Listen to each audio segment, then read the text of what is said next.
ప్రజలకు సంబంధించినటువంటి దృష్టిని ముఖ్యంగా జగన్మోహన్ రెడ్డి గారిని గడిచినటువంటి 15 సంవత్సరాలుగా వైఎస్ఆర్ కాంగ్రెస్ పార్టీ స్థాపించినటువంటి నాటి నుండి ఏ రకంగా ఆయన మీద దుష్ప్రచారం చేస్తూ ఉన్నారో, జగన్మోహన్ రెడ్డి గారి మీద, ఆయన క్యారెక్టర్ మీద ఏ రకంగా వారు అవినీతి ఆరోపణలు చేస్తూ వారు చేస్తున్నటువంటి దుష్ప్రచారం ఒక మోడస్ ఆపరెండిగా కొనసాగిస్తున్నటువంటి సందర్భాల్లో ఇప్పటికీ కూడా దాన్ని కొనసాగించేటువంటి ప్రయత్నంలో భాగంగా గడిచినటువంటి వారం రోజులుగా అదానీ సంస్థతో రాష్ట్ర ప్రభుత్వం, ఆ రోజు వైఎస్ఆర్ కాంగ్రెస్ పార్టీ ప్రభుత్వం ఏదో ఒప్పందం చేసుకున్నటువంటి దానికి అదానీ దగ్గర మేము లంచాలు తీసుకున్నట్టు, దానికి సంబంధించి ఎక్కడో అమెరికా లాంటి దేశంలో ఎక్కడో ఎవరో ఆరోపణ చేస్తే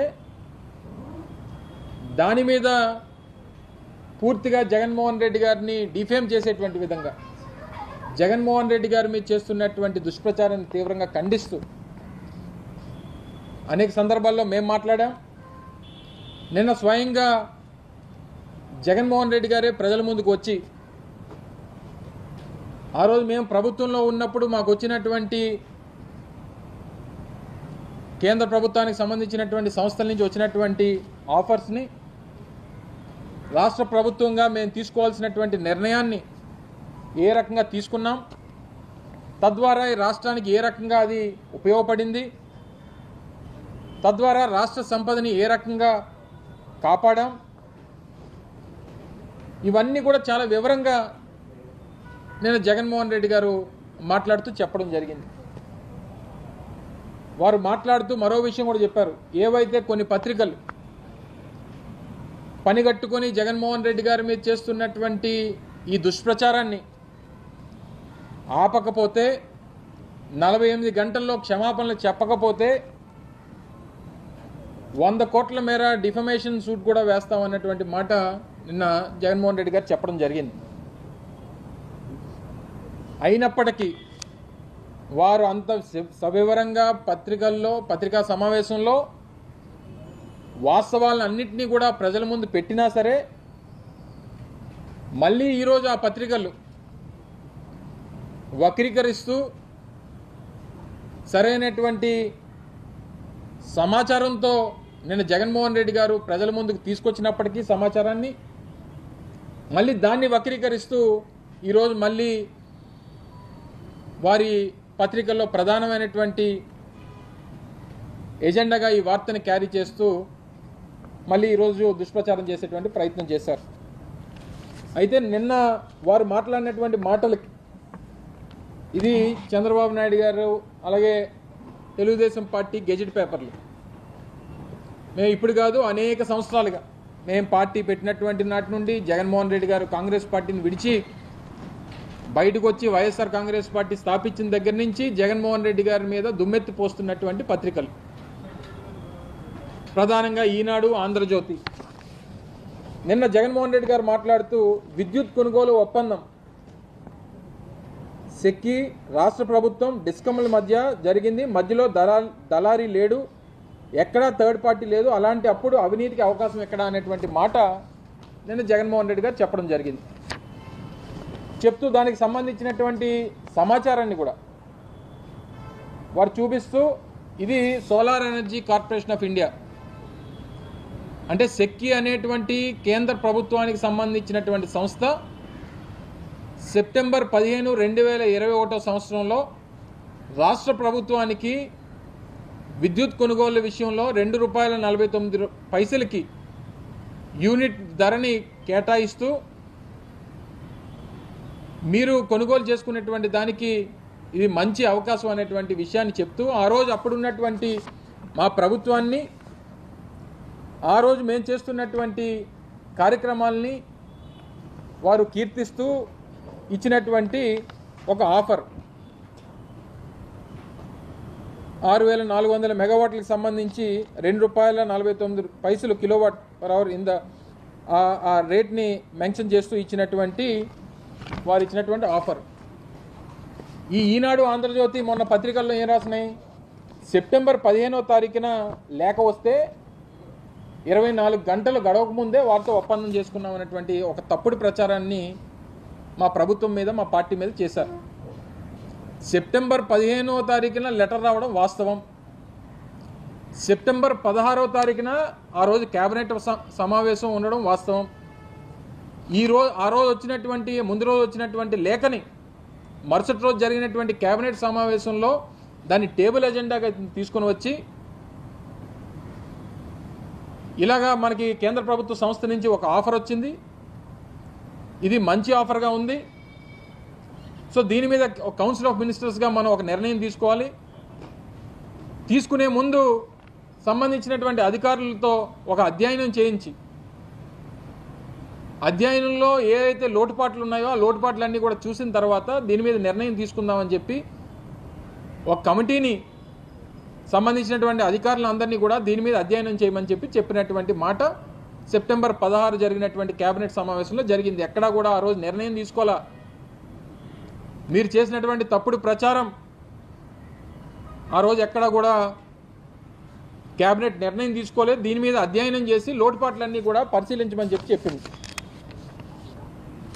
దానికి సెప్టెంబర్ 16వ తారీఖు అయిపోయిన తర్వాత అక్టోబర్ 23వ తారీఖుని 2021 అక్టోబర్ 23వ తారీఖున అధికారులు దీని మీద రిపోర్ట్ ఇవ్వడం, అక్టోబర్ 28వ తారీఖున కేబినెట్ నిర్ణయం తీసుకోవడం, అంటే 45 రోజుల తర్వాత.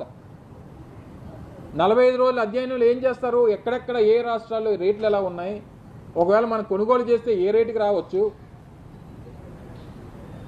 ఏ రకమైనటువంటి పరిస్థితుల్లో అప్పుడు దేశంలో ఉన్నాయి, అప్పుడు ఉన్నటువంటి రేట్లు ఎంత, ఇవన్నీ అధ్యయనం చేసి అవసరమైతే మీరు ₹2.49 చెప్పారు కదా, మరో ₹10 మరో 25 పైసలు, మరో 10 పైసలు తగ్గించేటువంటి దానికి మీరు అవకాశం ఇవ్వండి అనేటువంటి ఈ డిస్కషన్స్ అన్నీ కూడా సెకీతో కానీ లేదా అప్పుడున్నటువంటి సంస్థలతో కానీ అనేక రకాలైనటువంటి చర్చలు జరిగినాయి.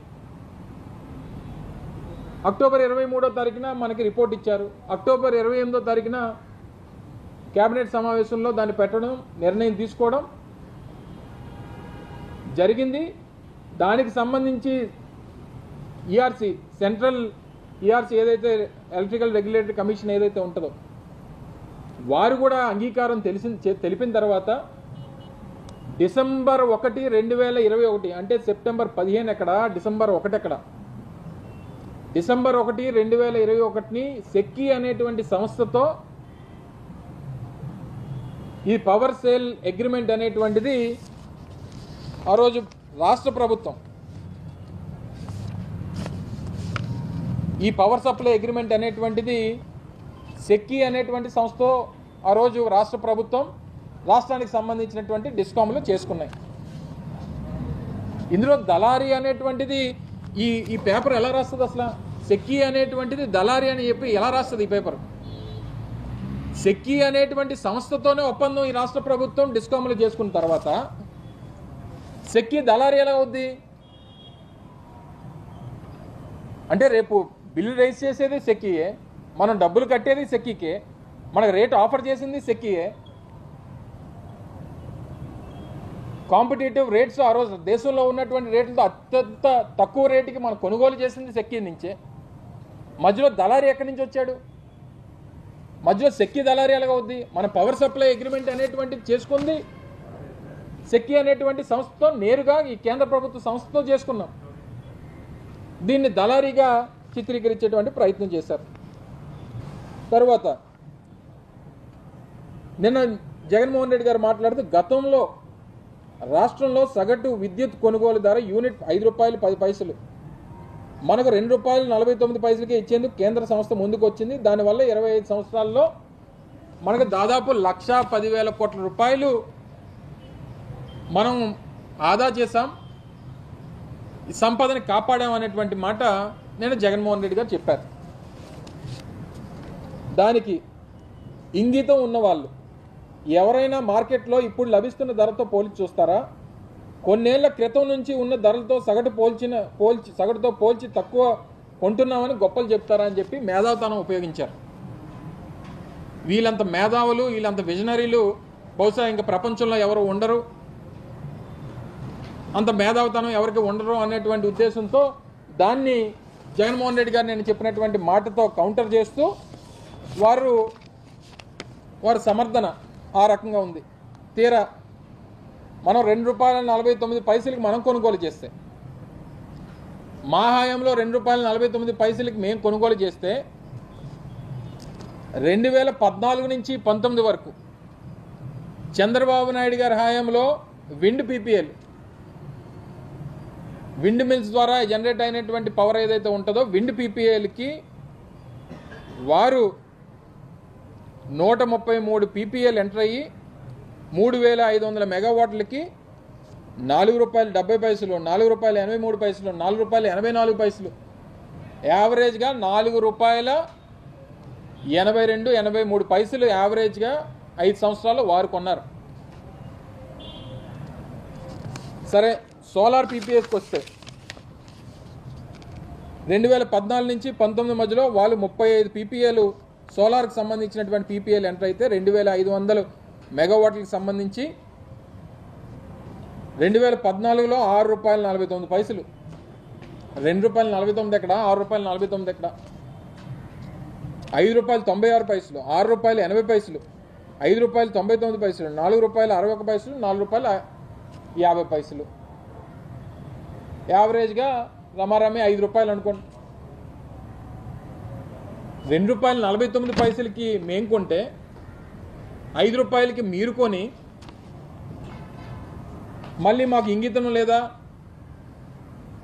మీరు ఇప్పుడు కొనుగోలు చేసినటువంటి రేట్లతో కంపేర్ చేసుకోవాలి తప్ప గతంలో ఉన్నటువంటి రేటుతో కంపేర్ చేసి మేము తక్కువకే కొన్నామంటే మీరు విజనరీ కదా. చంద్రబాబు నాయుడు అనేటువంటి వ్యక్తి ప్రపంచానికి దారిని చూపించేటువంటి వ్యక్తి కదా, భవిష్యత్తులో ఏం జరగబోతుందో చెప్పేటువంటి బ్రహ్మ కదా.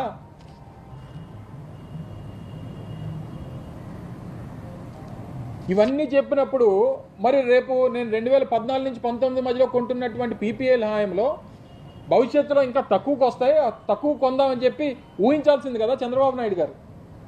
ఎందుకు ఊహించకుండా ₹5 కొన్నారు ఆయన? మరి ఇంత విజనరీ అయి ఉండి మీరు కొన్నటువంటి ఈ పీపీఎల్ ద్వారా, మీరు చేసుకున్నటువంటి ఈ పీపీఎల్ ద్వారా రాష్ట్ర ప్రభుత్వం మీద రానుటువంటి 25 సంవత్సరాల్లో పడేటువంటి భారం దాదాపు 85,000 కోట్ల రూపాయలు. 85,000 కోట్ల రూపాయలు అంటే మీరు సంపద సృష్టించినట్ట, లేదా సంపదని ఆవిరి చేసినట్ట? పోనీ మేము కొన్ని తర్వాత 2021 డిసెంబర్ 1న మేము పవర్ సప్లై అగ్రిమెంట్ మేము చేసుకున్నాం. పోనీ తర్వాత 3 సంవత్సరాల్లో రేట్లు ఏమైనా తగ్గాయని చూద్దాం. పోనీ 2024లో ఈరోజు ఇప్పుడున్నటువంటి రేట్లు మీరు చూస్తే ₹2.49 అసలు ఆ రేటు కానీ ఆ రేటుకి దొరికేటువంటి అవకాశం కానీ ఎక్కడ కూడా లేదు. ఇప్పుడున్నటువంటి రేట్లు చూస్తే ₹2.72, ₹2.72, ₹2.67 ఈ రేంజ్లో ఉన్నాయి. మరి ఎవరు విజనరీ? 2021లోనే ₹2.49 అత్యంత మంచి రేటుకి చరిత్రలోనే, ఆంధ్రప్రదేశ్ రాష్ట్ర చరిత్రలోనే ఇంత తక్కువకి పవర్ పర్చేస్ అగ్రిమెంట్ చేసుకున్నటువంటి ముఖ్యమంత్రి కానీ, ఒక ప్రభుత్వం కానీ గతంలో కానీ ఇక ముందు కానీ లేదు అనేటువంటి విషయాన్ని ఈ సందర్భంగా తెలియజేస్తా ఉన్నాం. ఇప్పటికిప్పుడు రాష్ట్రంలో ఇప్పుడు మన రాష్ట్రంలో ఎవరన్నా ఒక సోలార్ ప్లాంట్ పెట్టి వాళ్ళు పవర్ జనరేట్ చేయాలంటే ఆ యూనిట్కి మినిమం ₹3.10 పడుతుంది. ఇప్పుడు ఈ నిమిషం ఇక్కడ ఈ రాష్ట్రంలో సోలార్ పవర్ జనరేట్ చేయాలంటే యూనిట్కి దాదాపు ₹3.10 ఖర్చు అయ్యేటువంటి పరిస్థితి ఉంది ఇప్పుడు. కానీ మేము ₹2.49 కొన్నాం. ఏమంటారు? ఈ ₹2.49 మీరు కొన్నారు సరే, మరి ఇంటర్ స్టేట్ ట్రాన్స్మిషన్ ఛార్జెస్ ఎవరు కడతారో అని చెప్పి దాని మీద ఒక ఆర్టికల్ రాశారు మొన్న. పవర్ సేల్ అగ్రిమెంట్లో ఈ పీపీఏలో కానీ పవర్ సప్లై అగ్రిమెంట్లో కానీ మేము చేసుకున్నటువంటి ఒప్పందాల్లో కానీ ఆ రోజు మనకి సెక్కీ నుంచి వచ్చినటువంటి లేఖలో కానీ క్లియర్గా మెన్షన్ చేసింది ఏంటంటే ఇంటర్ స్టేట్ ట్రాన్స్మిషన్ ఛార్జెస్ అనేటువంటివి వేవ్ ఆఫ్ చేస్తున్నాం.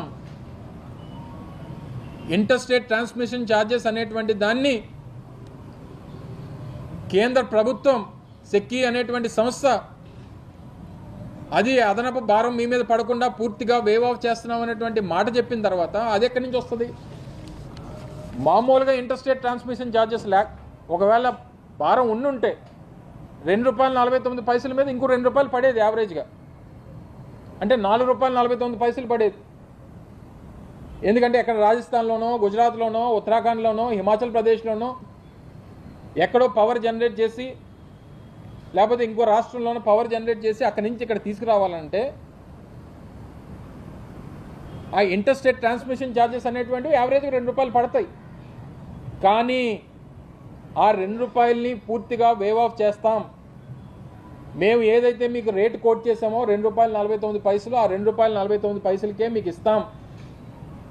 కమిషన్ 0.7 ఏదైతే కమిషన్ ఉంటుందో కమిషన్ మాత్రమే తీసుకుంటాం. అంతకు మించి ₹1 కూడా మీరు చెల్లించాల్సినటువంటి పని లేదు అని చెప్పిన తర్వాత మరి ఇంటర్ స్టేట్ ట్రాన్స్మిషన్ ఛార్జెస్ అని చెప్పి వితండవాదం చేస్తారు. దేనికి?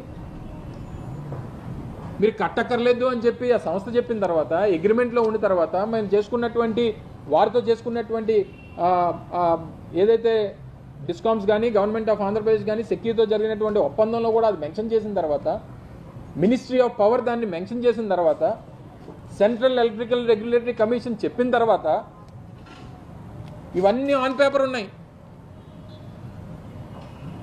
లేదు మీరు కట్టాల్సిందే అని చెప్పినటువంటి ఒక కాగితం చూపించమనండి ఈ సో కాల్డ్ పత్రికల్ని, లేక ఈరోజు రాష్ట్రంలో ఉన్నటువంటి ప్రభుత్వాన్ని, లేదా మా మీద ఆరోపణలు చేస్తున్నటువంటి నాయకుల్ని చెప్పనండి. ఒక కాగితం చూపించ